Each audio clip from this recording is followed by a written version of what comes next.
जय हिंद दोस्तों। जो आपके आर्मी नर्सिंग असिस्टेंट एग्जाम है, जो बायोलॉजी में आपका जंतु वर्गीकरण वाला जो चैप्टर है, इसका हमेशा आपके जब भी एग्जाम देने जाएंगे ना, ये मान चल रहा 2 से 3 क्वेश्चन हमेशा इससे पूछा जाता है।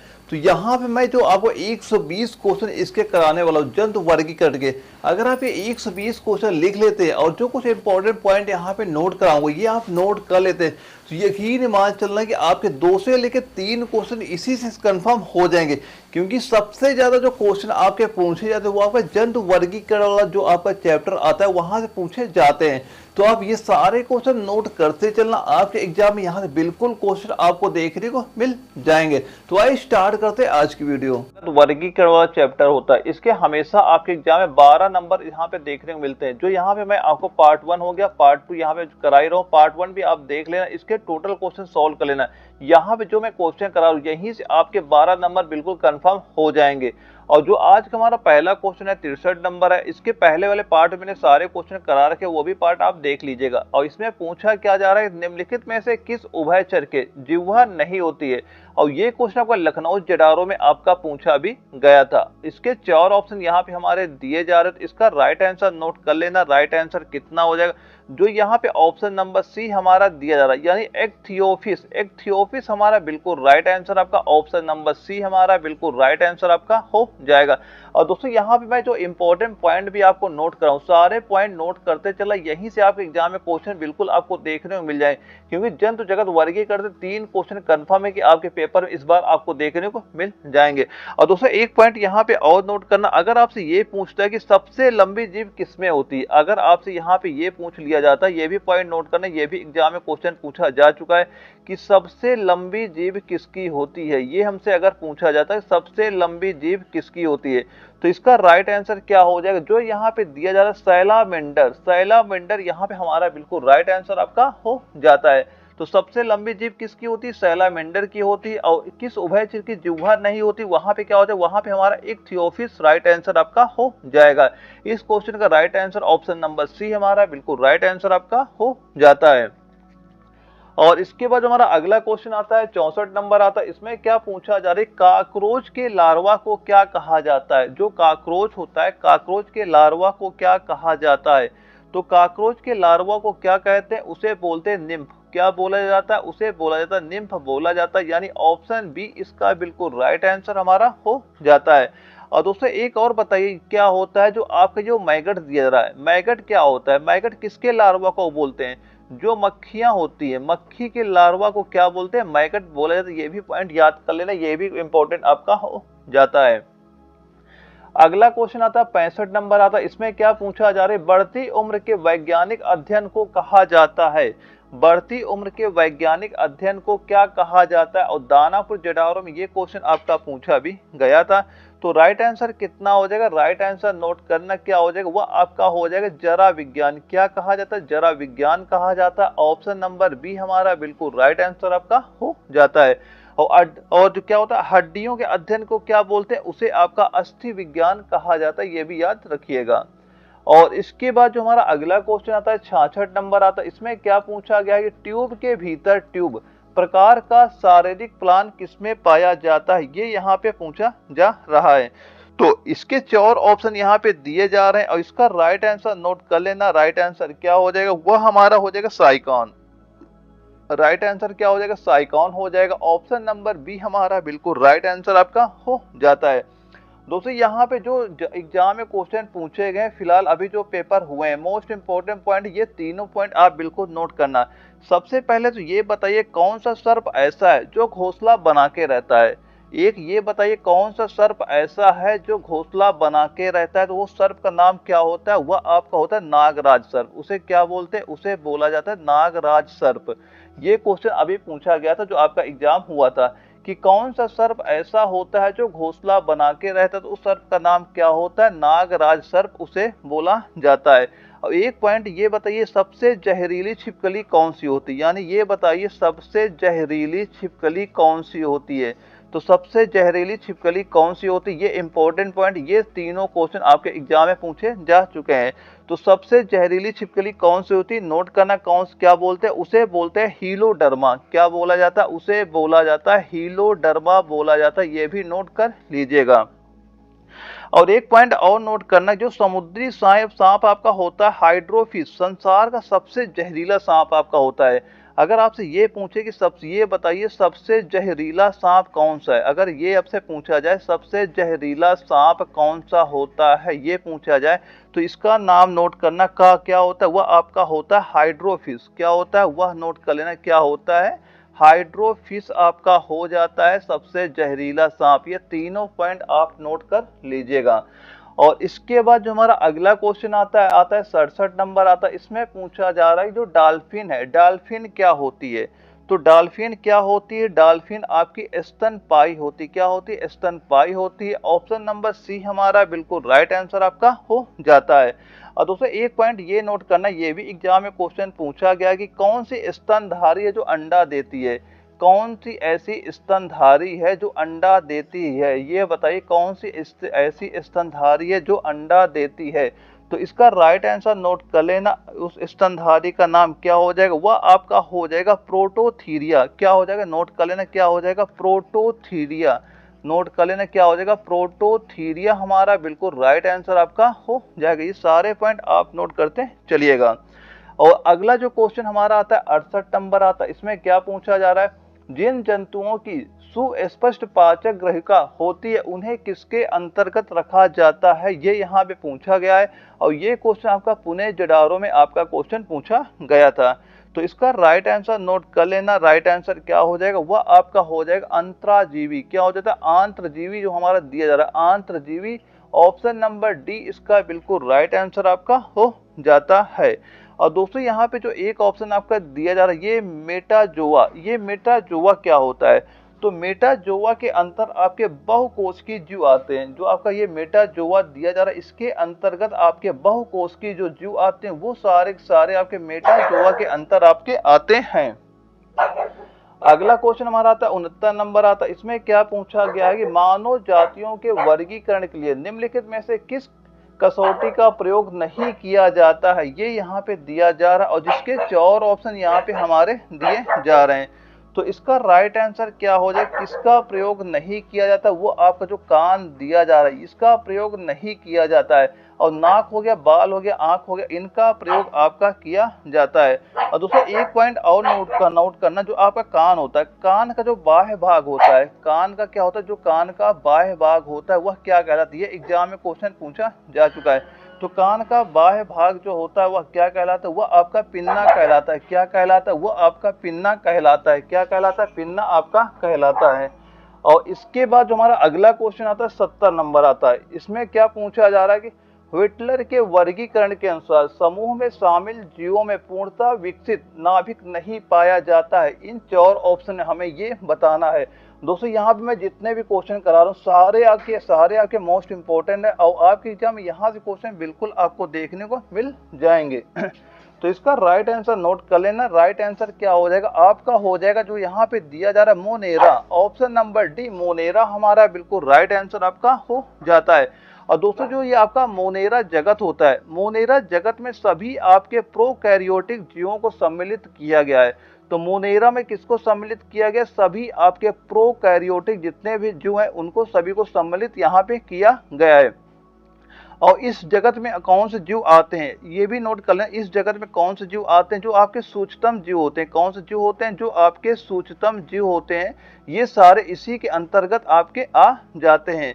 और दोस्तों एक पॉइंट और याद करना, जो आपका मोनेरा जगत होता है, मोनेरा जगत के जीव में सबसे प्राचीनतम जीव इन्हीं को माना जाता है। जो मोनेरा जीव होते हैं इन्हीं को क्या माना जाता है, सबसे प्राचीनतम जीव इन्हीं को माना जाता है। यह भी पॉइंट आप याद रखिएगा, सबसे प्राचीन जो जीव होते हैं जो मोनेरा संघ में आते हैं, यही जीव जो है सबसे आपके पुराने जीव माने जाते हैं। और दोस्तों एक पॉइंट और नोट करना, जो आपको ये कवक दिया जा रहा है, कवक से भी एक क्वेश्चन कई बार आपके एग्जाम में पूछा जा चुका है कि जो कवक होता है, कवक का जो कोशिका भित्ति होती है किसकी बनी होती है, यानी इसकी जो कोशिका भित्ति होती है, नोट कर लेना, जो आपके कवक होते हैं, कवक का जो कोशिका भित्ति आपकी होती है ये किसकी बनी होती है, ये एग्जाम में क्वेश्चन बन चुका है। तो ये किसकी बनी होती, ये आपकी बनी होती काइटिन की। किसकी बनी होती, ये आपकी बनी होती काइटिन की बनी होती। यानी जो कवक होते हैं, कवक की कोशिका जो भित्ति होती है वह किसकी बनी होती है, वह आपकी काइटिन की आपकी बनी होती है। और दोस्तों जो ये आपका मोनेरा दिया जा रहा है, तो मोनेरा जगत के जीवों का जो कोशिका भित्ति होती है ये अत्यंत सुदृढ़ रहती है। कैसी होती है? अत्यंत सुदृढ़, मतलब ये अत्यंत मजबूत इनकी आपकी हो जाती है। ये भी पॉइंट आप याद रखिएगा। अगला क्वेश्चन हमारा आता है 71 नंबर आता है। इसमें क्या पूछा गया कि मानवों की पहचान को सुनिश्चित करने के लिए जैव प्रौद्योगिकी आधारित अत्याधुनिक तकनीक को काम में लाया जाता है। कौन सी तकनीक को काम में लाया जाता है? और जिसके 4 ऑप्शन यहाँ पे हमारे दिए जा रहे हैं। तो राइट आंसर क्या हो जाएगा? राइट आंसर इसका हो जाएगा डीएनए फिंगरप्रिंटिंग। क्या हो जाएगा? डीएनए फिंगरप्रिंटिंग हमारा बिल्कुल राइट आंसर आपका हो जाता है। और दोस्तों ये बताइए जो डीएनए फिंगरप्रिंट है इसकी खोज किसने की थी? ये बताइए इसकी खोज किसने की थी? ये भी इंपॉर्टेंट पॉइंट है, यहाँ से भी आपका एग्जाम में क्वेश्चन बन चुका है।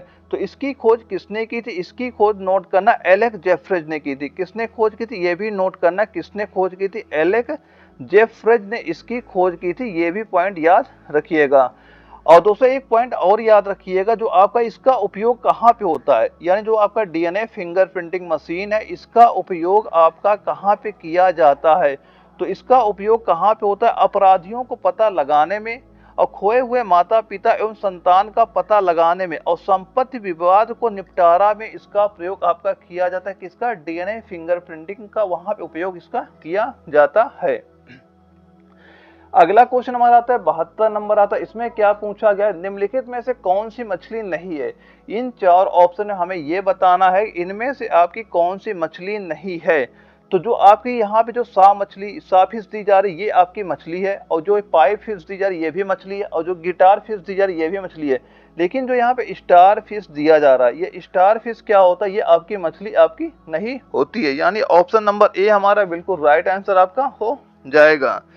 और 73 नंबर में क्या हमसे पूछा जा रही? मानव किस प्रजाति से संबंधित है? दोस्तों यह वीडियो अगर आपको जरा भी इंफॉर्मेटिव लगे तो वीडियो को लाइक कर दें। दोस्तों मैं एग्जाम तक आपके इतने सारे जितने आपके टॉपिक है वो सारे मोस्ट इंपोर्टेंट मैं टॉपिक आपको करा दूंगा।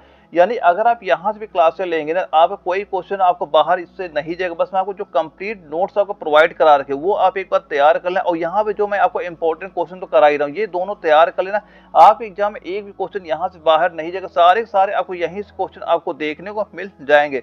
और दोस्तों जो आपने नोट्स ले रखे, नोट्स तैयार करते रहना और ये क्वेश्चन नोट कर लेना। अब इन्हीं को तैयार करके पेपर चले जाना, इसके अलावा कुछ भी पढ़ने की आपको जरूरत नहीं। सारे क्वेश्चन आपको यहीं से आपको देखने को मिल जाएंगे। तो इसमें पूछा गया कि मानव किस प्रजाति से संबंधित है? तो मानव किस प्रजाति से संबंधित है? इसका राइट आंसर क्या हो जाएगा? होमो। क्या हो जाएगा? होमो हो जाएगा। यानी ऑप्शन नंबर जो ए हमारा दिया जा रहा है इसका बिल्कुल राइट आंसर आपका हो जाता है। और दोस्तों एक पॉइंट और बताइए, जो ये मानव होता है मानव का जंतु नाम क्या है? अगर आपसे ये पूछा जाए ये बताओ जो मानव होते हैं मानव का जंतु नाम क्या होता है? मानव का जंतु नाम क्या होता है? तो इसका राइट आंसर क्या हो जाएगा? तब आपको वहां पे बताना पड़ेगा Homo sapiens. Most important point है, यहाँ से भी एग्जाम में क्वेश्चन आपके पूछे जा चुके हैं। क्या हो जाएगा? होमो सैपियंस आपका बिल्कुल राइट आंसर आपका यहाँ पे हो जाएगा। ये भी पॉइंट आप याद रखिएगा। और इसके बाद जो अगला क्वेश्चन आता है 74 नंबर आता है। इसमें क्या पूछा जा रहा है? मैग्नीफीरा इंडिका किसका वानस्पतिक नाम है? मैग्नीफीरा इंडिका किसका वानस्पतिक नाम आपका है? तो राइट आंसर क्या हो जाएगा? वह आपका हो जाएगा किसका? आम का। किसका हो जाएगा? आम का हो जाएगा। ऑप्शन नंबर बी हमारा बिल्कुल राइट आंसर आपका हो जाएगा। और ये क्वेश्चन आपका दानापुर जडारो में आपका पूछा भी जा चुका है। और अगला जो क्वेश्चन हमारा आता है 75 नंबर आता है। इसमें क्या पूछा गया कि सबसे बड़ा और भारी स्तनधारी कौन सा है? सबसे बड़ा और भारी स्तनधारी कौन सा है? तो कौन सा हो जाएगा? वह आपका हो जाएगा ब्लू व्हेल। क्या हो जाएगा? ब्लू व्हेल हो जाएगा। ऑप्शन सी हमारा बिल्कुल राइट आंसर आपका हो जाएगा। और ये क्वेश्चन आपका कई बार आपके एग्जाम में रिपीट भी आपका हो चुका है। और दोस्तों एक बात और याद करना, जो आपकी ब्लू व्हेल होती है ये आपकी किसके अंतर्गत आती है? ये भी याद कर लेना, ये किसके अंतर्गत आती है आपकी? ये आती है यूथेरिया के अंतर्गत आती है। ये भी एग्जाम में क्वेश्चन आपका बन चुका है। किसके अंतर्गत आती है? आपके यूथेरिया के अंतर्गत आपकी ये आ जाती है। और जो अगला क्वेश्चन हमारा आता है 76 नंबर आता है। इसमें क्या पूछा जा रहा है कि स्पीशीज जिसे हम जाति ऐसे विशिष्टों का समूह है जो ये 4 ऑप्शन यहाँ पे दिए जा रहे हैं इनमें से हमें बताना है। तो इसका राइट आंसर क्या हो जाएगा? वह आपका हो जाएगा जननात्मक रूप से जीवन सक्षम रह सकता है। ऑप्शन ए हमारा बिल्कुल राइट आंसर आपका हो जाएगा। दोस्तों यहाँ पे मैं आपको जितने भी क्वेश्चन कर रहा हूँ सारे आपके मोस्ट इंपॉर्टेंट क्वेश्चन, आप ये सारे क्वेश्चन नोट करते चलना। आप एग्जाम में यहाँ से कोई भी क्वेश्चन यहाँ से बाहर नहीं जाने वाला है। और जो अगला क्वेश्चन आता है हमारा 77 नंबर आता है, इसमें क्या पूछा गया है, चोंच किससे बनती है? जो चोंच होती है वो किससे बनती है? तो राइट आंसर क्या हो जाती, वह होती दांत। चोंच किससे बनती, वह होती दांत होती। ऑप्शन नंबर जो सी हमारा दिया जा रहा है ये बिल्कुल राइट आंसर हमारा हो जाता है। और अगला जो क्वेश्चन आता है पिन्ना, ये इंपॉर्टेंट पॉइंट है, कई बार आपके एग्जाम में यहाँ से क्वेश्चन बन चुके हैं। जो पिन्ना होती है पाई जाती है, पिन्ना कहाँ पे पाई जाती है, पिन्ना किसमें आपकी पाई जाती है, ये यहाँ पे पूछा जा रहा है। तो पिन्ना किसमें होती है, पिन्ना आपकी जो स्तनपायी जंतु जो होते हैं सो उनमें क्या पाई जाती है, पिन्ना आपकी पाई जाती है। और ये जो पिन्ना होता है कि अभी हमने बताया था, जो पिन्ना क्या होता है, जो कान होते हैं, पिन्ना क्या होता है, कान होते हैं, कान का जो बाहरी भाग होता है, कान का जो बाहरी भाग होता है वह क्या कहलाता है, वह आपका पिन्ना आपका कहलाता है। और पिन्ना जो होता है इसका मान लो यह क्या काम क्या करता है, यह भी नोट करना है, इसका काम क्या होता है, काम जो पिन्ना होता है, पिन्ना का मेन काम क्या होता है, यह शरीर का जो संतुलन होता है, शरीर का जो संतुलन होता है इसको बनाए रखता है। यह क्या करता है, जो शरीर का संतुलन होता है इसको ये बनाए रखता है। ये काम किसका होता है, पिन्ना का काम यह आपका हो जाता है। अगला क्वेश्चन आता है 79 नंबर आता है, इसमें पूछा जा रहा है निम्न संयोजनों में से कौन सा सही है। ये 4 ऑप्शन यहाँ पे दिए जा रहे हैं, निम्न संयोजनों में से कौन सा सही है ये हमसे यहाँ पे पूछा जा रहा है। पहला दिया रहा है एलियम सीपा, ये गलत है। दूसरा एकेसिया, ये भी गलत हो जाएगा। दूसरा पाइसरम कंपोजिट, ये भी गलत हो जाएगा। चौथा क्या है, ब्रेसिका लिलियेसी, जो ये ऑप्शन नंबर डी हमारा दिया जा रहा है ये हमारा बिल्कुल राइट आंसर आपका हो जाता है। यानी ऑप्शन नंबर डी हमारा बिल्कुल राइट आंसर आपका हो जाए। दोस्तों आपके एग्जाम जब भी ये क्वेश्चन बनेगा ना, यही ऑप्शन आपको वहां बिल्कुल नजर आ जाएगा। और इसके बाद जो हमारा अगला क्वेश्चन आता है 80 नंबर आता है, इसमें क्या पूछा गया है कि निम्न में से कौन सा एक अंडन स्तनी है। निम्न में से कौन सा एक आपका अंडत स्तनी है, ये हमसे यहाँ पे पूछा जा रहा है। तो इसका राइट आंसर नोट कर लेना। राइट आंसर क्या हो जाएगा, वह आपका हो जाएगा बतख चोंच। क्या हो जाएगा, बतख चोंच हो जाएगा। ऑप्शन नंबर जो बी हमारा यहाँ पे दिया जा रहा है ये बिल्कुल राइट आंसर हमारा हो जाता है। और ये किस संघ में आपका आता है ये भी नोट कर लेना। ये किस संघ में आपका आता है, किस संघ में आता है, ये आपका प्रोटोथीरिया में आता है। किसमें आता है, ये आपका आता है किसमें आता है, प्रोटोथीरिया में आता है। ये भी पॉइंट याद करना, सारे पॉइंट आपके इंपॉर्टेंट, कोई पॉइंट आपको मिस नहीं करना है। और इसके बाद जो अगला क्वेश्चन हमारा आता है 81 नंबर आता है, इसमें क्या पूछा जा रहा है कि जीवों में अत्यधिक विविधता का कारण क्या है, यानी जीवों में अत्यधिक विविधता का कारण क्या होता है ये पूछा जा रहा है। तो इसका राइट आंसर क्या हो जाएगा इन 4 ऑप्शन में। और ये क्वेश्चन आपका नागपुर जेडारो में आपका पूछा भी गया था। तो राइट आंसर नोट कर लेना, क्या हो जाएगा, वह आपका हो जाएगा अनुकूलन। क्या हो जाएगा, अनुकूलन। जो ऑप्शन ए इसके दिया गया है ये बिल्कुल राइट आंसर हमारा हो जाता है। और अगला जो क्वेश्चन आता है 82 नंबर आता है, इसमें क्या पूछा जा रहा है, कीट संवर्धन क्या है, यानी जो कीट संवर्धन क्या है। अब ये भी क्वेश्चन का पुणे जेडारो में आपका पूछा गया था। तो कीट संवर्धन होता है क्या, ये आपका होता है कीटों की वृद्धि करने का विज्ञान। क्या होता है, ये आपका होता है कीटों की वृद्धि करने का विज्ञान होता है। ऑप्शन नंबर ए जो दिया जा रहा है ये बिल्कुल राइट आंसर हमारा हो जाता है। और दूसरा एक पॉइंट और यहाँ पे याद करना, जो मधुमक्खियों एवं चींटियों के समूह को क्या कहते हैं, इनको समूह को क्या बोला जाता है, क्या बोला, उनको समूह को कॉलोनी बोला जाता है। यानी जो आगे मधुमक्खियां होती हैं और चींटे होते हैं इनके समूह को क्या कहा जाता है, कॉलोनी कहा जाता है। ये भी एग्जाम में क्वेश्चन पूछा गया था, सीधा सीधा पूछा था वहां पे कि जो आपकी ये मधुमक्खी होती, ये क्वेश्चन आपका एग्जाम में पूछा जा चुका है। यानी कि जो आपकी ये मधुमक्खी होती है और इसके बाद जो आपकी चींटी होती, इसके बाद जो आपकी चींटी होती, इनका जो समूह होता है, इन दोनों का जो आपका ये समूह होता है वो क्या कहलाता है। तो समूह इनका क्या कहलाता है, ये कहलाता है कॉलोनी कहलाता है। ये पॉइंट याद रखना, यहाँ से भी एग्जाम में क्वेश्चन आपका पूछा जा चुका है। मधुमक्खी और चींटी का जो समूह होता है वो क्या कहलाता है, वो आपका कॉलोनी कहलाता है। अगले क्वेश्चन पूछा जा रहा है 83 नंबर में कि निम्नलिखित में से कौन सा एक कोशिकीय जीव का उदाहरण है। और ये क्वेश्चन आपका दानापुर जेडारो में आपका पूछा भी गया था। तो इनमें से हमें ये बताना है कौन सा आपका एक कोशिकीय जीव का आपका उदाहरण है, ये यहाँ पे हमें बताना है। तो राइट आंसर क्या हो जाएगा, आपका हो जाएगा प्रोटोजोआ। जो आपका होता है ये आपका एक कोशिकीय जीव का उदाहरण आपका हो जाता है। यानी ऑप्शन नंबर ए इसका बिल्कुल राइट आंसर हमारा हो जाएगा। अगला क्वेश्चन हमारा आता है 84 नंबर आता है। इसमें क्या पूछा जा रहा है, जो डॉल्फिन के समूह को क्या कहा जाता है, और जिसके 4 ऑप्शन यहाँ पे दिए जा रहे हैं। तो जो डॉल्फिन का समूह होता है वह क्या कहलाता है, राइट आंसर नोट कर लेना, क्या कहलाता है, पॉड कहलाता है। क्या कहलाता है, वो आपका पॉड कहलाता है, यानी ऑप्शन नंबर बी हमारा बिल्कुल राइट आंसर आपका हो जाता है। और इसके बाद हमारा अगला क्वेश्चन आता है, नहीं इसके 1-2-3 पॉइंट और नोट करना, ये भी एग्जाम में क्वेश्चन कई बार आपके पूछे जा चुके हैं।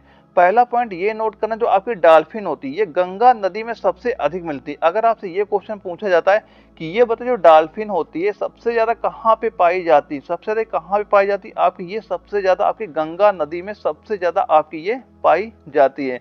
और एक पॉइंट याद ये रखना कि जो नदी प्रदूषण से क्या हो रहा है, जो डॉल्फिन हो गए और जलीय जीवों को काफी मात्रा में क्षति पहुंच रही है। जो क्या होता है, जो गंगा प्रदूषित हो रही है, जो गंगा नदी में प्रदूषण के कारण क्या हो रहा है, ये जो डॉल्फिन मछलियां होती है इनको सबसे ज्यादा खतरा इन्हीं के कारण से हो गया, जो आपके जल प्रदूषण के कारण। ये भी पॉइंट याद रखिएगा। और अगला जो हमारा क्वेश्चन आता है 85 नंबर आता है। इसमें क्या पूछा जा रहा है कि पीछे की ओर उड़ने वाला एकमात्र पक्षी कौन सा है, पीछे की ओर उड़ने वाला एकमात्र पक्षी कौन सा है, ये यहाँ पे पूछा जा रहा है। तो उस पक्षी का नाम क्या हो जाएगा, वह आपका हो जाएगा हमिंग बर्ड। क्या हो जाएगा, हमिंग बर्ड हो जाएगा।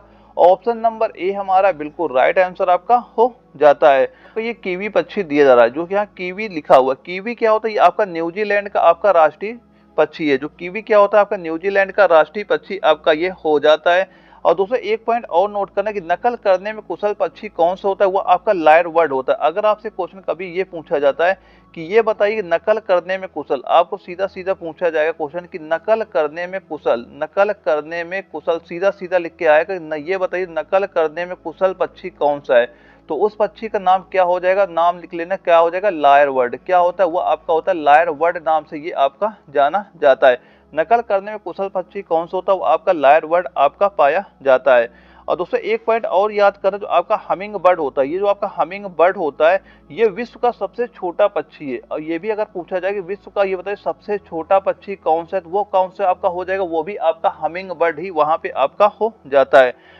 अगर आपसे ये पूछा जाता है विश्व का सबसे बड़ा पक्षी कौन सा है, यानी ये पूछा जाए विश्व का सबसे बड़ा पक्षी कौन सा है, अगर आपसे ये पूछा जाए विश्व का सबसे बड़ा पक्षी कौन सा है, तो वो आपका कौन सा हो जाएगा, वो आपका हो जाता है शुतुरमुर्ग। कौन सा होता है, वो आपका होता है शुतुरमुर्ग, आपका बिल्कुल राइट आंसर आपका हो जाता है। दोस्तों ये सारे पॉइंट आप नोट करते चलिएगा। और इसके बाद हमारा अगला क्वेश्चन आता है 86 नंबर आता है। इसमें क्या पूछा जा रहा है कि ऑक्टोपस के खून का रंग कैसा होता है। जो ऑक्टोपस होता है इसका जो खून का रंग होता है वो कैसा होता है, ये हमसे यहाँ पे पूछा गया है। तो खून का रंग कैसा होता है, वो आपका होता है नीला। कैसा होता है, नीला होता है। ऑप्शन नंबर बी इसका बिल्कुल राइट आंसर हमारा हो जाता है। और दोस्तों एक पॉइंट और नोट करना, जो आपका ये ऑक्टोपस होता है इसका प्रचलित नाम क्या है, ये किसका नोट करना क्या होता है, इसका प्रचलित नाम क्या है। तो इसका प्रचलित नाम क्या होता है ऑक्टोपस का, वो आपका होता है श्रृंगमीन होता है। क्या होता है, ये भी याद रखना है, क्या होता है, वो आपका श्रृंगमीन, इसका प्रचलित नाम आपका ये हो जाता है। ये भी पॉइंट याद रखिएगा। और इसके बाद हमारा अगला क्वेश्चन आता है 87 नंबर आता है। इसमें क्या पूछा गया कि निम्नलिखित में से किसके अधिकतम पैर होते हैं। इन 4 ऑप्शन जो दिए गए इनमें हमें ये बताना है किसके अधिकतम आपके पैर होते हैं। तो अधिकतम पैर इनमें से किसके होते हैं, वो आपका राइट आंसर क्या हो जाएगा, वह हो जाएगा सहस्त्रपाद। जो हमारा दिया सहस्त्रपाद, जो ऑप्शन नंबर बी हमारा दिया गया है, ये हमारा बिल्कुल राइट आंसर आपका हो जाता है। और अगर इनके पैरों की संख्या जाना जाए, इनके जो पैर होते हैं लगभग जान लेना लगभग कितने पैर होते हैं, ये लगभग इनके 750 पैर आपके होते हैं लगभग आपके। तो सबसे अधिकतम पैर किसके होते हैं, सहस्त्रपाद जो आपका जीव होता है इसके पैर कितने होते हैं, 750 लगभग आपके पैर आपके हो जाते हैं। दोस्तों जो मैंने पिछली क्लास में कुछ पॉइंट नोट कराए वो पॉइंट नोट करना, कई बार आपके एग्जाम में वहां से क्वेश्चन पूछे जा चुके हैं। सीधा सीधा आपसे पूछेगा जो कीट वर्ग होता है, ये जो कीट वर्ग होता है, कीट वर्ग जो होता है ये किस संघ में आपका आता है, कीट वर्ग किस संघ में आता है, यहाँ से कई बार आपके एग्जाम में क्वेश्चन बन चुके हैं। किस संघ में आता है, ये आपका जो अर्थोपोडा संघ होता है, अर्थोपोडा संघ में आपका ये आ जाता है। और अगर ये पूछा जाता है कीटों में 6 पाद और कितने पंख होते हैं, ये भी याद रखना, जो कीट होते हैं कीटों में कितने पाद होते हैं, यानी पैर कितने होते हैं और कितने पंख होते हैं, कितने पंख आपके होते हैं, ये भी एग्जाम में क्वेश्चन पूछा जा चुका है।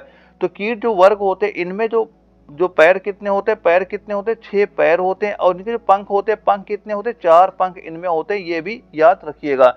और दोस्तों एक पॉइंट और नोट करना, ये भी एग्जाम में क्वेश्चन पूछा गया, जो आपका काकरोच होता है, ये भी एग्जाम में क्वेश्चन पूछा जा चुका, जो आपका काकरोच होता है, काकरोच के हृदय कितने होते हैं? जो काकरोच जो होता है, काकरोच का हृदय में होते कितने कक्ष होते हैं? काकरोच के हृदय में कक्ष कितने होते हैं? तो कितने कक्ष होते हैं? 13 कक्ष आपके होते हैं। ये भी पॉइंट याद रखिएगा। काकरोच जो होता है, काकरोच में कितने हृदय में कितने कक्ष होते हैं? 13 आपके कक्ष होते हैं। ये भी पॉइंट याद रखिएगा।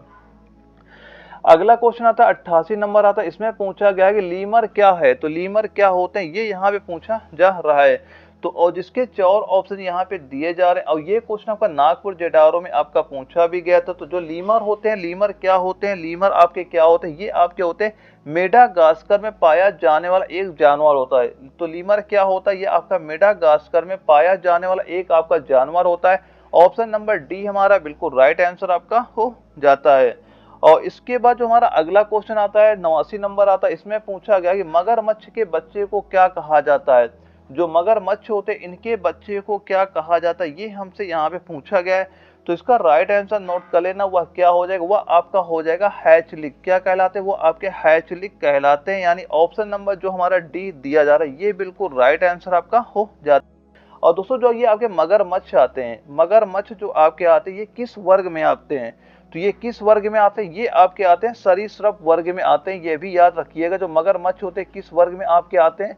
ये आपके सरीसृप वर्ग में आपके आते हैं। और इस वर्ग में और कौन कौन से जानवर आते हैं, तो वो भी नोट कर लेना कि जो सरीसृप वर्ग होता है, इसमें कौन कौन से और जानवर आपके आ जाते हैं। एक नोट करना जो हमारी छिपकली हो गई, एक हो गया जो छिपकली हो जाती है, एक नोट करना जो सांप होता है, एक नोट करना जो सांप होता है, एक नोट करना जो घड़ियाल होता है, एक नोट करना जो घड़ियाल आपका हो जाता है, और एक नोट करना जो कछुआ होता है, एक नोट करना जो कछुआ होता है। ये सारे किस वर्ग में आपके आते हैं? ये सारे सारे आपके किस वर्ग में आते हैं? ये सारे आपके सरीसृप में आपके वर्ग आ जाते हैं। और इनमें वास्तविक में स्थलीय कशेरुकी जंतु ये आपके होते हैं। और इस वर्ग के जो प्राणी के होते हैं, 2 जोड़ी पाद होते हैं। अगर इनसे पूछा जाए सरीसृप में आते हैं, इनके पैर कितने होते हैं? तो पैरों की संख्या कितनी हो जाती, कितनी होती है? तो कितने पैर होते हैं? इनमें 2 जोड़ी आपके पैर पाए जाते हैं। कितने होते हैं? 2 जोड़ी पैर इनमें पाए जाते हैं, जो आपके सरीसृप में आते हैं। ये भी याद रखिएगा। और इस वर्ग में जो आते हैं सरीसृप वर्ग के प्राणी में, अगर ये पूछा जाए कि फेफड़ों में श्वसन कहाँ से लेते हैं, कहाँ श्वसन लेते हैं? ये आपके फेफड़ों से आपके ये श्वसन लेते हैं। ये भी पॉइंट याद रखिएगा। और पहला पॉइंट यही नोट करना, जो मगरमच्छ के बच्चों को क्या कहा जाता है? उनको कहा जाता है हैचलिक कहा जाता है। और जो मगरमच्छ होते हैं ये किस वर्ग में आपके आते हैं? ये सरीसृप वर्ग में आपके आ जाते हैं। और सरीसृप में और कौन से आते हैं? जैसे छिपकली हो गया, सांप हो गया, घड़ियाल हो गया, कछुआ हो गया, ये सारे किस में आते हैं? सरीसृप में आपके आ जाते हैं। अगर ये पूछा जाए इनमें पैर कितने होते हैं, पैरों की संख्या क्या होती है? 2 जोड़ी इनमें आपके पैर पाए जाते हैं। ये भी पॉइंट याद रखिएगा। और अगला क्वेश्चन हमारा आता है 90 नंबर आता है, इसमें क्या पूछा जा रही है? मनुष्य मेमेलिया वर्ग से संबंधित जिसमें निम्नलिखित में से एक नहीं आता, वह कौन सा है? इन 4 में हमें बताना है कौन सा इनमें से आपका नहीं आता। और ये क्वेश्चन आपका जयपुर जेडारो में आपका क्वेश्चन पूछा भी गया था। तो राइट आंसर क्या हो जाएगा? राइट आंसर नोट कर लेना, जो यहाँ पे हमारा दिया जाए छिपकली। छिपकली इस वर्ग में आपकी नहीं आती। और चूहा हो गया आपका, बिल्ली हो गया, सुअर आ गया, आप ये सारे आपको जो मेमेलिया वर्ग होता है इनमें सारे आ जाते हैं। इसका राइट आंसर क्या हो जाएगा? ऑप्शन नंबर जो बी हमारा दिया गया, ये बिल्कुल राइट आंसर आपका हो जाता है। क्योंकि जो आपकी छिपकली होती है, इसके पहले हमने बताया था छिपकली किस वर्ग में आपकी आती है? ये आपकी सरीसृप वर्ग में आपकी ये आ जाती है। ये भी याद रखना, ये किस वर्ग में आती है? आपकी सरीसृप वर्ग में आपकी आ जाती है। और इसके बाद जो अगला क्वेश्चन आता है 91 नंबर में आता है, इसमें पूछा जा रहा है कि सेपियंस के रूप वर्गीकृत किए जाने वाले होमिनाइड्स थे। और ये क्वेश्चन आपका लखनऊ जेडारो में आपका पूछा गया था। ये क्वेश्चन ऐसा ही आया था जो आपका लखनऊ जेडारो में आपका पूछा गया था। तो इसका राइट आंसर नोट कर लेना। इस क्वेश्चन का राइट आंसर कितना हो जाएगा? वह आपका हो जाएगा क्रोमैग्रन। क्या हो जाएगा? क्रोमैग्रन जो हमारा दिया जा रहा है ऑप्शन नंबर बी, इसका बिल्कुल राइट आंसर आपका हो जाता है। और दोस्तों जो आपका होमोसैपियंस होते हैं, एक नोट कर लेना, एक यहाँ से एग्जाम को क्वेश्चन काफी बार पूछा जा चुका है कि जो आपके होमोसैपियंस होते हैं, होमो क्या होते हैं? होमो आपके सैपियंस होते हैं। ये पॉइंट याद करना, होमोसैपियंस होते हैं। इनको क्या बोलते हैं? इनको बोलते हैं आधुनिक मानव। इनको क्या बोला जाता है? आधुनिक मानव बोला जाता है। क्या बोला जाता है? आधुनिक मानव इनको बोला जाता है। तो ये भी पॉइंट आप याद करिएगा। और इसके बाद हमारा अगला क्वेश्चन आता है 92 नंबर आता है, इसमें क्या पूछा जा रहा है कि साइबेरियाई आइबेक्स क्या है? ये पूछा गया साइबेरियाई आइबेक्स क्या होते हैं? और जिसके 4 ऑप्शन हमारे यहाँ पे दिए जा रहे हैं। तो इसका राइट आंसर क्या हो जाएगा, राइट आंसर सीधा सीधा नोट कर लेना, वह क्या हो जाएगा, वह आपका होगा बड़ी और भारी बकरियां। क्या होती, वह आपका हो जाएगा बड़ी और भारी बकरियां। हमारा ऑप्शन नंबर जो यहाँ पे बी दिया गया ये बिल्कुल राइट आंसर हमारा हो जाता है। और दोस्तों एक दो पॉइंट और नोट करना, अगर आप नोट करना चाहें ये भी इंपॉर्टेंट पॉइंट आपके हो जाते हैं। सबसे पहले ये नस्ल करना कि जो बकरियां होती हैं, सबसे पॉइंट ये नोट करना जो आपकी बकरियों की सबसे अच्छी नस्ल कौन सी होती है, जो बकरियां होती इनकी जो उत्तम नस्ल होती है, उत्तम नस्ल इनकी कौन सी है। तो कौन सी इनकी सबसे उत्तम नस्ल होती है बकरियों की, कौन सी होती है, वो आपकी होती है जमुनापारी। क्या होती है, राइट आंसर नोट कर लेना, क्या हो जाएगा, वो आपका जमुनापारी हमारा बिल्कुल राइट आंसर आपका हो जाएगा। दोस्तों सारे इंपॉर्टेंट पॉइंट सारे आप नोट करते चलना। और जो ये आपकी जमुनापारी बकरियां होती ये लगभग कितना दूध देती है, तो कितना दूध देती है, ये लगभग आपका 2 लीटर दूध आपका देती है। कितना दूध देती है, ये आपके 2 लीटर लगभग आपका दूध देती है। ये पॉइंट आप याद रखिएगा। और दोस्तों जो आपके बकरियां का दूध होता है इनमें सबसे ज्यादा आपका क्या होता है, वसा सबसे ज्यादा पाई जाती है। जो आपकी बकरियों का दूध होता है इनमें सबसे ज्यादा क्या पाया जाता है, इनमें सबसे ज्यादा का वसा पाया जाता है। क्या पाया जाता है, वसा सबसे ज्यादा आपका पाया जाता है। और अगला क्वेश्चन आता है 93 नंबर आता है, इसमें पूछा जा रहा है डॉक्टर सलीम मोइनुद्दीन अली अब्दुल किसके लिए प्रसिद्ध थे। और ये क्वेश्चन दानापुर जेडारो में आपका पूछा गया था। तो ये किसके लिए प्रसिद्ध है, ये पक्षी विज्ञानी के लिए प्रसिद्ध है। किसके लिए प्रसिद्ध है, ये पक्षी विज्ञानी के लिए। जो ऑप्शन नंबर ए हमारा दिया गया ये बिल्कुल राइट आंसर आपका हो जाएगा। और ये क्वेश्चन आपका दानापुर जेडारो में आपका पूछा भी गया था। और इसके बाद हमारा अगला क्वेश्चन आता है, इसमें क्या पूछा जा रहा है 94 नंबर में कि निम्नलिखित में से कौन सा एक एंथ्रोपॉइड के 3 सुपर फैमिली में से एक नहीं है। और जिसके 4 ऑप्शन यहाँ पे हमारे दिए जा रहे हैं। तो इसका राइट आंसर नोट कर लेना, क्या हो जाएगा, पूछा गया निम्नलिखित में से कौन सा एंथ्रोपॉइड के 3 सुपर फैमिली से नहीं है। पहला दिया जा रहा नए जमाने के बंदर, ये बिल्कुल है। पुराने जमाने के बंदर ये भी आपके, और होमिनाइड्स ये भी आपके हो जाएंगे। लेकिन जो यहाँ पे एंथ्रोपिथेकस दिया जा रहा है ये आपके इसमें शामिल नहीं होते हैं। तो ऑप्शन नंबर डी हमारा बिल्कुल राइट आंसर आपका हो जाता है। दोस्तों ये सारे क्वेश्चन आप नोट करते चलना। जो ये आपका जंतु जगत वर्गीकरण, आप यही सारे क्वेश्चन नोट कर लेना। यहाँ से आपके 3 क्वेश्चन 100% कंफर्म आपके यहीं से होने वाले हैं। और दोस्तों कुछ पॉइंट अगर आप और नोट करना चाहें नोट कर सकते हैं, ये भी एग्जाम में कई बार आपके पूछे जा चुके। पहला पॉइंट आप ये याद रखना कि बिना पूंछ वाले बंदर कौन से होते हैं, वो आपके कौन से होते हैं, वो आपके जो प्रोकांसल होते हैं उन्हें क्या बोला जाता था, उन्हें बिना पूंछ वाले बंदर बोला जाता है। और एक ये याद करना जो आपका रामफिथेकस होते हैं, रामफिथेकस जो मानव होते हैं इनका विकास का प्रथम पीढ़ी भी माना जाता है। यानी जो रामफिथेकस मानव विकास का प्रथम पीढ़ी भी आपके माना जाता है। ये भी पॉइंट याद रखिएगा। और अगला जो हमारा क्वेश्चन आता है 95 नंबर आता है, इसमें पूछा जा रहा है तत्वों और मानव जैसी प्रजातियों जैसे कि बंदर, वानर, वनमानुष आदि के व्यवहार के अध्ययन को क्या कहा जाता है। इनके व्यवहार के अध्ययन को क्या कहा जाता है, तो क्या कहा जाता है, वो बोला जाता है प्राइमेटोलॉजी। क्या बोलते हैं, वो बोला जाता है प्राइमेटोलॉजी। जो ऑप्शन नंबर सी हमारा दिया जा रहा है ये बिल्कुल राइट आंसर आपका हो जाता है। ये सारे जितने दोस्तों मैं पॉइंट नोट कर रहा हूँ सारे पॉइंट नोट करते चलना। आपके एग्जाम में यहाँ बिल्कुल क्वेश्चन आपको देखने को मिलने वाले हैं। और अगला जो क्वेश्चन आता है 96 नंबर आता है, इसमें पूछा गया है निम्नलिखित में से कौन सी मकड़ियों का अध्ययन है। निम्नलिखित में से कौन सा मकड़ियों का अध्ययन है, ये यहाँ पे पूछा जा रहा है। और जिसके 4 ऑप्शन हमारे यहाँ पे दिए जा रहे हैं। तो मकड़ियों के अध्ययन को क्या कहा जाता है, उसको बोलते हैं अर्कनोलॉजी। क्या बोला जाता है, उसको बोलते हैं अर्कनोलॉजी बोला जाता है। ऑप्शन नंबर ए इसका बिल्कुल राइट आंसर आपका हो जाएगा। और ये क्वेश्चन आपका जयपुर जेडारो में आपका पूछा भी गया था। और दोस्तों जितने में पॉइंट नोट करा, और यहाँ पे एक पॉइंट जैसा दिया जा रहा है एपोलॉजी। जो एपोलॉजी दिया जा रहा है इसमें किसका अध्ययन होता है, तो इसमें क्या होता है, ये क्या होता है माफी मांगने से संबंधित अध्ययन करते हैं। एपोलॉजी क्या होता है, इसमें क्या होता है माफी मांगने से अध्ययन इसमें आपका किया जाता है। और दो यहाँ पे एक दिया गया एंथ्रोपोलॉजी। तो एंथ्रोपोलॉजी में क्या होता है, मानव के विभिन्न पक्षों का अध्ययन होता है। एंथ्रोपोलॉजी में क्या होता है, मानव के विभिन्न पक्षों का अध्ययन आपका एंथ्रोपोलॉजी में आपका किया जाता है। और इसके बाद जो अगला क्वेश्चन आता है 97 नंबर आता है, इसमें क्या पूछा गया कि सौरोलॉजी का अध्ययन क्या है, यानी सौरोलॉजी का अध्ययन क्या कहलाता है, ये यहाँ पे पूछा जा रहा है। तो सौरोलॉजी का जो अध्ययन होता है वह क्या कहलाता है, वह आपका किसमें कहलाता है, वह आपका जो छिपकली दी जा रही है क्या कहलाता है, जो छिपकली दी जा रही है। ये ऑप्शन नंबर बी हमारा बिल्कुल राइट आंसर आपका हो जाता है।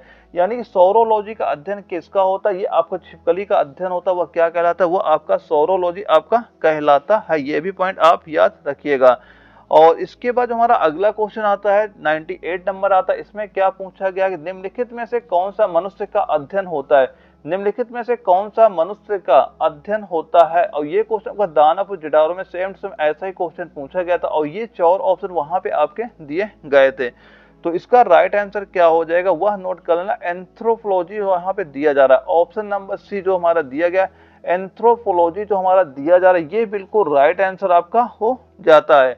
और दोस्तों यहाँ पे एक ऑप्शन जो आपका दिया गया आर्कियोलॉजी, आर्कियोलॉजी में किसका अध्ययन आपका किया जाता है, इसमें किसका अध्ययन आपका होता है, पुरातत्व संबंधी जो विज्ञान की शाखाओं को क्या बोलते हैं उसे आपका आर्कियोलॉजी बोला जाता है। ये भी पॉइंट आप याद रखिएगा। और इसके बाद जो अगला क्वेश्चन हमारा आता है 99 नंबर आता है, इसमें क्या पूछा जा रही है सबसे जहरीली मछली कौन सी है। इन 4 ऑप्शन हमें ये बताना है कि इनमें से आपकी जो सबसे जहरीली मछली आपकी कौन सी होती है। तो सबसे जहरीली मछली कौन सी होती है वो आपकी होती है स्टोन फिश तथा जो हमारे फग्गू मछली होती है। स्टोन फिश तथा जो फग्गू मछली होती है ये आपकी सबसे जहरीली मछली आपकी होती है। ऑप्शन नंबर ए इसका बिल्कुल राइट आंसर आपका हो जाता है। और दोस्तों ये मछलियां होती हैं किस वर्ग में आपकी आती है, ये आपके मत्स्य वर्ग के प्राणी होते हैं। और इनका होते कैसे ये आपके असमतापी जंतु होती है। ये कैसे जंतु होते हैं आपके, ये सारे सारे आपके असमतापी जंतु आपके ये हो जाते हैं। ये भी पॉइंट याद रखिएगा। अगला जो क्वेश्चन आता है हमारा 100 नंबर आता है, इसमें क्या पूछा जा रहा है किसने लाइक क्यूट्स लाइक यानी किसने लाइक और क्यूट्स लाइक ये क्वेश्चन आपका पूछा गया था, प्रस्तुत किया था। ये यहाँ पे दिया जा रहा है यानी किसने लाइक क्यूट्स लाइक होम्योपैथिक सिद्धांत प्रस्तुत किया था, ये यहाँ पे पूछा जा रहा था। ये किसने प्रस्तुत किया था, ये प्रस्तुत किया था सैमुअल हनीमैन ने। किसने प्रस्तुत किया था, ये प्रस्तुत किया था सैमुअल हनीमैन ने प्रस्तुत किया था। ऑप्शन नंबर बी हमारा बिल्कुल राइट आंसर आपका हो जाता है। और दोस्तों जो ये हनीमैन होते हैं, जो आपके हनीमैन होते हैं, इनको क्या बोला जाता है, इनको बोला जाता है होम्योपैथिक का पिता, यानी होम्योपैथिक का पिता भी इन्हें बोला जाता है। अगर आपसे सीधा सीधा क्वेश्चन पूछता है कि होम्योपैथिक का पिता किसे कहा जाता है तो किसका नाम आप लेंगे, तो कौन हो जाते हैं, इसके पिता कौन हो जाते हैं, नोट कर लेना हनीमैन हो जाएंगे। कौन हो जाएंगे, इसके पिता कौन कहलाते हैं, वो आपके हनीमैन इसके पिता आपके कहलाते हैं। ये भी इंपॉर्टेंट पॉइंट है, यहाँ से भी एग्जाम में क्वेश्चन पूछे जा चुके हैं। और ये निवासी कहाँ के थे, ये कहाँ के निवासी थे, ये आपके जो जर्मनी के आपके ये निवासी थे। और इसके बाद जो अगला क्वेश्चन आता है 101 नंबर आता है, इसमें पूछा जा रहा है कि सील मछली द्वारा किए गए आवाज को क्या कहते हैं। तो सील मछली द्वारा जो आवाज करती है इसको क्या बोलते हैं, तो राइट आंसर नोट कर लेना, क्या बोलते हैं, बार्क बोला जाता है। क्या बोलते हैं, उसे बार्क बोलते हैं। ऑप्शन नंबर ए हमारा जो दिया जा रहा है ये बिल्कुल राइट आंसर आपका हो जाता है। और दोस्तों जो कुत्ता के भौंकने के भी क्या बोलते हैं, बार्क, उसको भी आपका बोला जाता है। और इसके बाद जो अगला हमारा क्वेश्चन आता है 102 नंबर आता है, इसमें क्या पूछा जा रहा है निम्नलिखित में से कौन सा जीव मोलस्क परिवार से संबंधित। इन 4 ऑप्शन में हमें यह बताना है कि मोलस्क परिवार से संबंधित कौन सा जीव आपका इनमें से हो जाता है। तो इसका राइट आंसर नोट कर लेना, वह क्या होता है, वह आपका हो जाएगा घोंघा। क्या हो जाएगा, वो आपका हो जाएगा घोंघा हो जाएगा। यानी ऑप्शन नंबर बी जो हमारा दिया जा रहा है ये बिल्कुल राइट आंसर आपका हो जाता है। और दोस्तों जो इस संघ में आते हैं, जो आपके घोंघा वाले जो संघ होता है, इस संघ में जो जीव आते हैं इनमें क्या होता है, एक इनका कवच होता है। क्या होता है, एक इनमें कवच उपस्थित आपका होता है।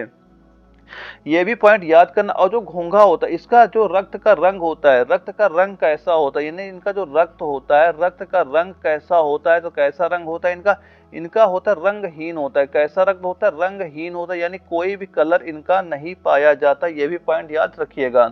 और जो अगला क्वेश्चन हमारा आता है 103 नंबर आता है, इसमें क्या पूछा गया, निम्नलिखित में से किस जीव को सोशियल इंसेक्ट नहीं कहा जा सकता, ये यहाँ पे पूछा जा रहा है। तो इसका राइट आंसर नोट कर लेना, वह कितना हो जाएगा, वो आपका मधुमक्खी हो जाता है, झींगुर हो जाएगा। इसका राइट आंसर क्या हो जाएगा, जो ऑप्शन नंबर बी हमारा झींगुर दिया जा रहा है ये हमारा बिल्कुल राइट आंसर आपका हो जाता है। और दोस्तों जो ये चींटी होती है, चींटी क्या होती है आपकी, एक चींटी क्या होती है, सामाजिक प्राणी है जो श्रम विभाजन प्रदर्शित आपकी करती है। और जो आपकी ये चींटी होती है ना, अपने वजन से लगभग 60 गुना वजन, ये अपने वजन से लगभग 60 गुना वजन अपने साथ ये ले जा सकती है। और दोस्तों चींटी में एक पॉइंट और नोट करना, जो चींटी का डंक होता है इसमें कौन सा अम्ल पाया जाता है, ये भी याद रख लेना कि जो चींटी का डंक होता है, चींटी के डंक में कौन सा अम्ल पाया जाता है, कौन सा अम्ल होता है, ये पॉइंट नोट करना। कौन सा अम्ल होता है, वह आपको होता है मेथेनोइक अम्ल। कौन सा नोट कर लेना, क्या होता है, मेथेनोइक अम्ल आपका होता है। मोस्ट इंपोर्टेंट पॉइंट, यहाँ से कई बार आपके एग्जाम में क्वेश्चन पूछा जा चुका है। सीधा सीधा पूछेगा जो चींटी का डंक होता है उसमें कौन सा अम्ल आपका पाया जाता है, कौन सा अम्ल होता है, वो आपका मीथेनोइक अम्ल आपका पाया जाता है।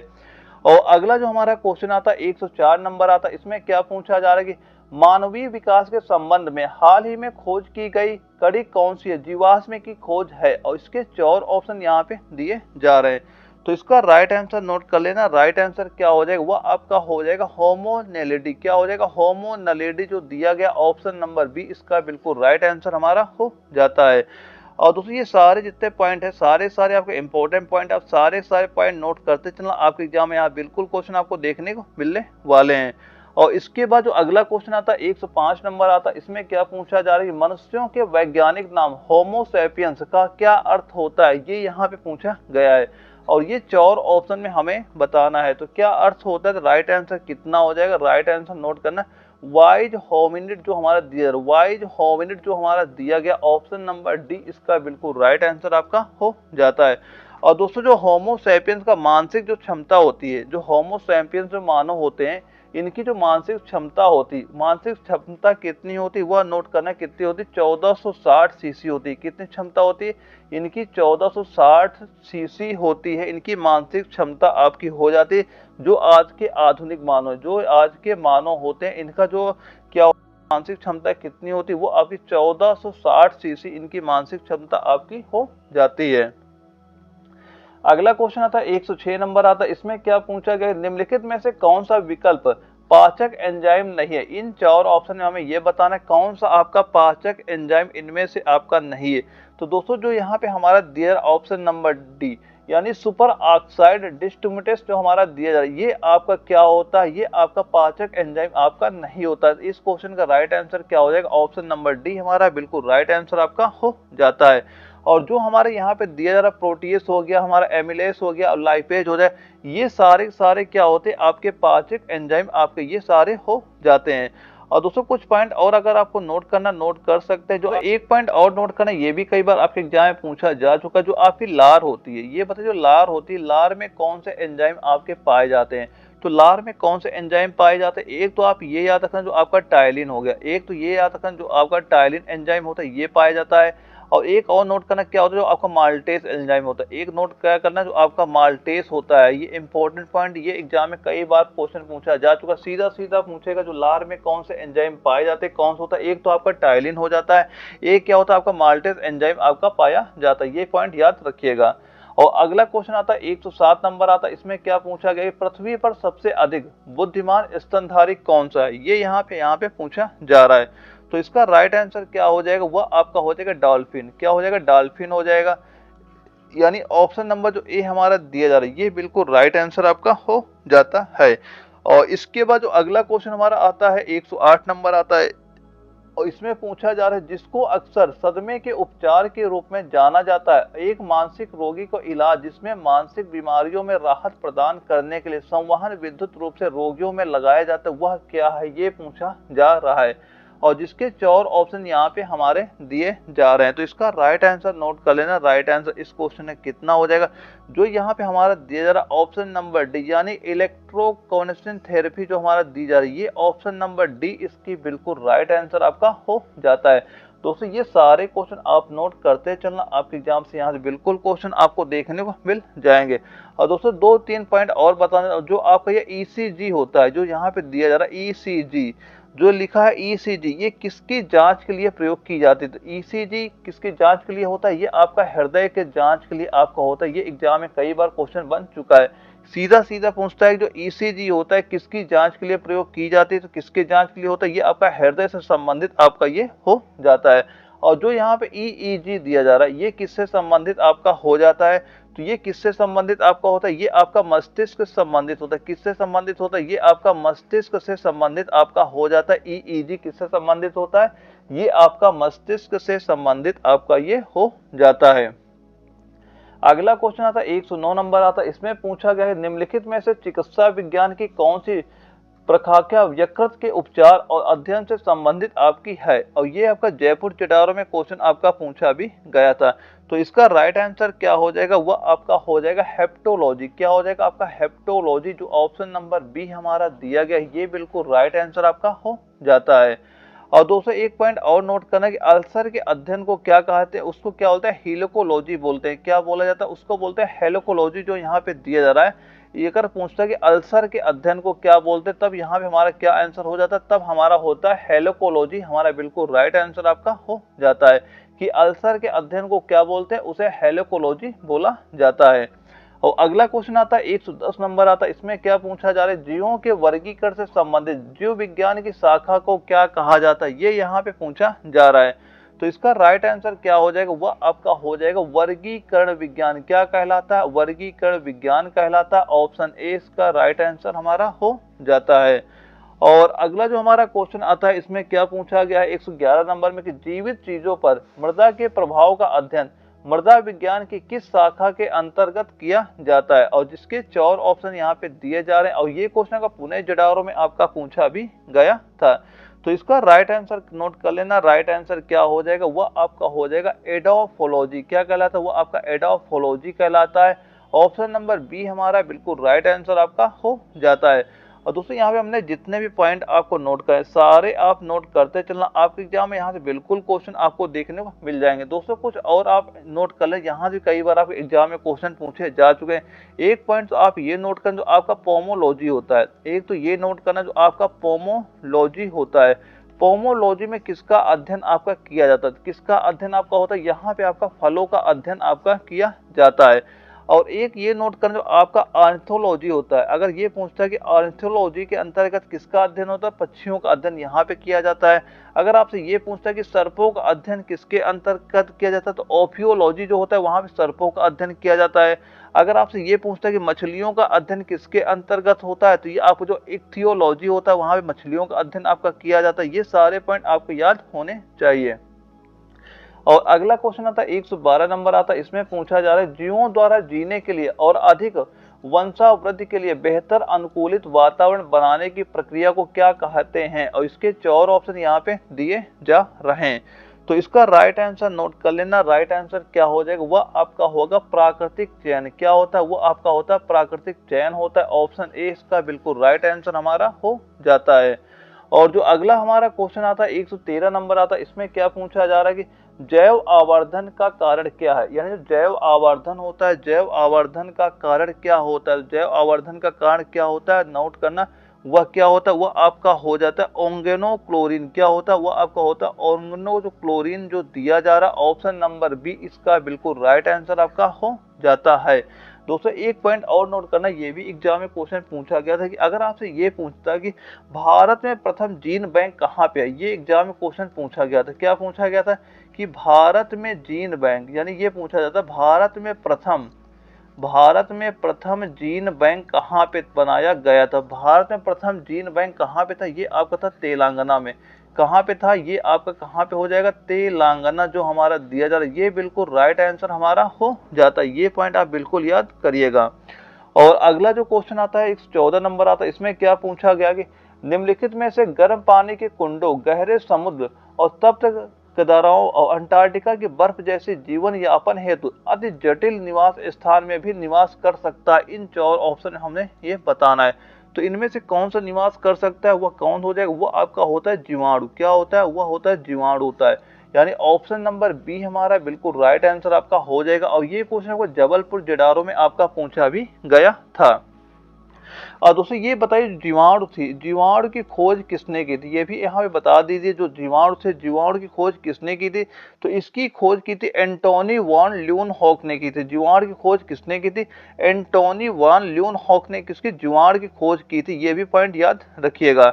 और दोस्तों मैं जितने खोज बता रहा हूँ सारे पॉइंट आप नोट करते चलो। अब यहाँ ये भी बता दो आपका विषाणु होती है, तो विषाणु की खोज किसने की थी, इसकी खोज किसने की थी, इवानोवस्की ने खोज की थी।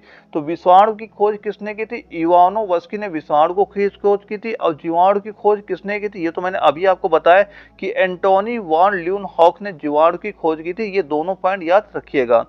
और अगला हमारा क्वेश्चन आता है 115 नंबर आता है। इसमें क्या पूछा जा रहा है कि निम्नलिखित जानवरों में से कौन सा सरीसृप वर्ग से संबंधित नहीं है। निम्नलिखित जानवरों में से कौन सा सरीसृप वर्ग से आपका संबंधित नहीं है। तो सरीसृप वर्ग में जो जंतु आते हैं सारे मैंने आपको नाम लिखाई दिए थे। इन 4 ऑप्शन में हमें यह बताना है कौन सा इनमें से आपका संबंधित आपका नहीं होगा। तो इसका राइट आंसर क्या हो जाएगा, राइट आंसर आपका हो जाएगा मेढक। क्या हो जाएगा, मेढक हो जाएगा। क्योंकि जो आपका मेढक होता है, मेढक किसमें आपका आता है, ये आपका उभयचर में आता है। ये किसमें आपका आता है, ये आपका आता है उभयचर में आपका आ जाता है। तो ये सारे पॉइंट आप याद करते चलिएगा। अगला क्वेश्चन आता है 116 नंबर आता है। इसमें पूछा जा रहा है निम्नलिखित जानवरों में से कौन सा आपका ट्रीपेलोब्लास्टिक नहीं है। कौन सा आपका ट्रीपेलोब्लास्टिक आपका नहीं है। और ये क्वेश्चन आपका दानापुर जडारो में आपका पूछा भी गया था। तो इसका राइट आंसर क्या हो जाएगा, राइट आंसर इसका नोट कर लेना। जो हमारा दिया जा रहा है जेलीफिश, क्या दिया, जेलीफिश हमारा ऑप्शन नंबर ए बिल्कुल राइट आंसर आपका हो जाए। क्योंकि पूछा जाए जानवरों में से कौन सा आपका ट्रीपेलोब्लास्टिक नहीं। आपका जो यहाँ एस्केरिस भी होता है, केचुआ भी होता है और प्लानेरिया भी होता है, लेकिन जेलीफिश आपका इसमें बिल्कुल राइट आंसर इस क्वेश्चन का आपका हो जाता है। और दोस्तों एक क्वेश्चन और बताइए, ये भी क्वेश्चन आपका पूछा जा जो आपका केचुआ होता है, तो केचुआ में कितने जोड़ी हृदय होते हैं। अगर ये पूछा जाता है जो केचुआ होता है कितने जोड़ी हृदय होते हैं, तो केचुआ में कितने हृदय में कितने जोड़ी हृदय होते हैं, तो कितने हो जाएंगे, 4 लिख लेना। क्वेश्चन कई बार एग्जाम में पूछा जा चुका है। जो केचुआ होता है उसमें क्या होते हैं, 4 जोड़ी हृदय होते हैं। ये एग्जाम में कई बार क्वेश्चन पूछा जा चुका है। यहाँ केचुआ दिख गया इसलिए पॉइंट को नोट करा रहा हूँ। तो केचुआ में कितने होते हैं, 4 जोड़ी आपके हृदय पाए जाते हैं। किसमें होते हैं, केचुआ में आपके पाए जाते हैं। ये पॉइंट याद रखिएगा। और दोस्तों आज की क्लास का हमारा लास्ट क्वेश्चन है। इसमें क्या पूछा जा रहा है 117 नंबर में कि निम्नलिखित में से कौन सा जंतुओं का सबसे बड़ा समूह है। जंतुओं का सबसे बड़ा समूह कौन सा कहलाता है, वह आपका क्या कहलाता है, अर्थ्रोपोडा कहलाता है। क्या कहलाता है, अर्थ्रोपोडा कहलाता है। तो ऑप्शन नंबर सी हमारा बिल्कुल राइट आंसर आपका हो जाएगा। और ये क्वेश्चन आपको जयपुर जडारो में पूछा गया था। दोस्तों यहाँ जो मैंने 117 क्वेश्चन नोट कराए, ये सारे 117 क्वेश्चन नोट कर लेना। और जो कुछ यहाँ पे मैंने इंपॉर्टेंट पॉइंट आपको नोट करे, वो इंपॉर्टेंट पॉइंट भी आप नोट करना। यहाँ से लगभग आप ये मान चलना है 2 क्वेश्चन तो कन्फर्म ही है कि आपके एग्जाम में आएंगे। और यहाँ से कम 2 से 3 क्वेश्चन हमेशा आपके एग्जाम में पूछे गए थे। सारे क्वेश्चन नोट करना, यहीं से आपके कम 2-3 क्वेश्चन आपको देखने को मिल जाएंगे आपके एग्जाम में। और दोस्तों यह वीडियो अगर आपको जरा भी इन्फॉर्मेटिव लगे, वीडियो को लाइक कर देना। अगर आप चैनल नए हो, चैनल सब्सक्राइब कर लीजिएगा ताकि आगे चल के आपको इस तरह की वीडियो मिलते रहें। ओके दोस्तों, मिलते हैं अगले वीडियो में, तब तक के लिए जय हिंद।